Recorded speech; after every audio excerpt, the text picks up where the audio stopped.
মন্ত্রিপরিষদ বিভাগে নিজ দপ্তরে প্রবেশের আগে কর্মকর্তাদের অফিসের বিষয়ে খোঁজ খবর নিতে রোববার 4 মন্ত্রণালয় পরিদর্শন করেছেন প্রধানমন্ত্রী তারেক রহমান। এরপর কৃষি মন্ত্রণালয়ের মন্ত্রী, প্রতিমন্ত্রী, সচিব ও সংশ্লিষ্টদের সঙ্গে কৃষক কার্ড নিয়ে আলোচনা করেন তিনি। এদিকে দুপুরে নিজ দপ্তরে সড়ক পরিবহন মন্ত্রী শেখ রবিউল আলম বলেছেন, সব পাবলিক পরিবহনে জিপিএস সিস্টেম চালুর সিদ্ধান্ত নিয়েছে সরকার। তানজিদ ভুঁইয়ার প্রতিবেদন। সপ্তাহের প্রথম দিনে রোববার সকাল ঠিক 9টায় সচিবালয়ে যান প্রধানমন্ত্রী তারেক রহমান।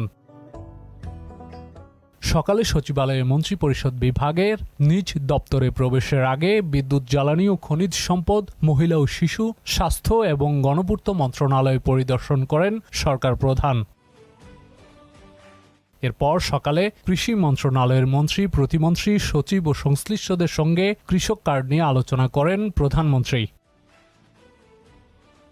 এদিকে সচিবালয়ে সড়ক পরিবহন মন্ত্রণালয়ে সাংবাদিকদের সঙ্গে কথা বলেন শ্রমিক দলের প্রধান সমন্বয়ক শামসুর রহমান শিমুল বিশ্বাস এবং ট্রাফিক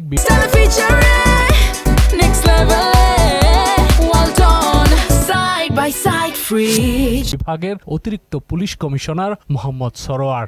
মাধ্যমে যারা ওভার স্পিড করবে 80 কিলোমিটার সে 60 কিলোমিটার এর লিমিট, এর বাইরে যারা যারা যাবে তাদের প্রত্যেকের রেকর্ড ফুটেজ আসবে আমাদের, সেই অনুযায়ী তার ঘরে মামলার জরিমানা চলে যাবে। প্রধানমন্ত্রীর সভায় সবার উপস্থিতিতে এটা একটা জিপিএসটা চালু করার একটা ডিসিশন হয়েছে। এই জিপিএস চালুর প্রধান প্রতিবন্ধক হচ্ছে মালিক এবং শ্রমিকরা। তারা এখানে একমত হয়েছে যে আমরা জিপিএস চালু হওয়া উচিত, 1 নম্বর পজিটিভ।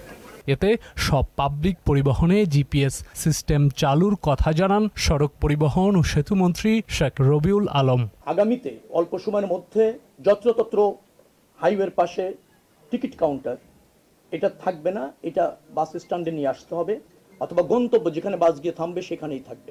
সব পাবলিক পরিবহনে, সব পরিবহনে জিপিএস থাকবে।